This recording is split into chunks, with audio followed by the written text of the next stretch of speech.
Hello everyone, কাল ছিল মিঠাইয়ের বন্ধু স্রোতশ্রীর বার্থডে, তাই আমরা কিন্তু সেখানেই চলে যাচ্ছিলাম। বৃষ্টি চলে আসাতে একটু দেরি হয়ে যায়, আর ওর বন্ধু কিন্তু ওয়েট করেছিল কখন মিঠাই যাবে, তারপর কেক কাটিং শুরু হবে। আমরা পৌঁছলে শুরু হয় কেক কাটিং পর্ব। একটা মজার বিষয় কি বলতো, স্রোতশ্রীর কিন্তু ডাকনাম মিঠাই, তাই তোমরা কিন্তু এই মিঠাইকেও মন ভরে আশীর্বাদ করো, ও যেন খুব ভালো থাকে, সুস্থ থাকে।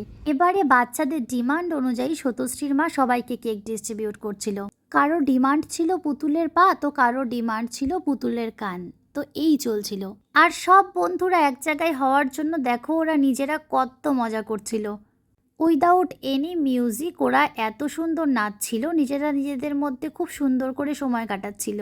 তারপরে যেটা ছাড়া ইনকমপ্লিট, শুরু হয় ফটো সেশন পর্ব। আমরা কিন্তু প্রচুর প্রচুর ফটো তুলেছি, সেগুলো পরে না হয় শেয়ার করব। আর ফটো তোলার ওই যে টাইমটুকু ওদেরকে অনেক কষ্ট করে কিন্তু ধরে রাখা হয়েছিল। আমাদের ছোটবেলাটা মনে আছে তো, খেলার মাঝে কেউ বিভ্রাট ঘটালে কিন্তু আমরাও এভাবে বিরক্ত হতাম। এদিকে সব কটা পুচকেকে দেখো কি সুন্দর পোজ দিয়ে নিজেরা ছবি তুলে নিল। আর এই যে মিঠাইয়ের ড্রেস কোডটা দেখছো, আমি ওকে অনেক চেষ্টা করেছিলাম ফ্রক পরে সুন্দর করে সাজিয়ে নিয়ে যাওয়ার জন্য, কিন্তু ওর ভীষণ বায়না ছিল আজ শার্ট পরবে, ও জিন্স পরবে, তাই বাধ্য হয়ে ওকে এই ড্রেসেই নিয়ে যাই। সময়ের সাথে সাথে কিন্তু ওর বায়নাগুলোও বাড়ছে। এরপরে আমরা চলে যাই খাওয়ার প্যান্ডেলে। এই যে দেখছো, এটা আমাদের প্রিয় ভাই পিন্টু, সব জায়গাতে গেলে ওর সাথে কিন্তু দেখা হবেই, তাই ভাবলাম ওরও একটা ছোট্ট করে ক্লিপ নিয়ে রাখি। এরপর আমরা খাওয়া দাওয়া কমপ্লিট করে বাড়ি চলে আসি। এই যে পৃথিবীর আশ্চর্য টুপিটা মিঠাই পড়েছি, এটা কিন্তু মিঠাইকে বৃষ্টির হাত থেকে অনেকটাই রক্ষা করেছিল।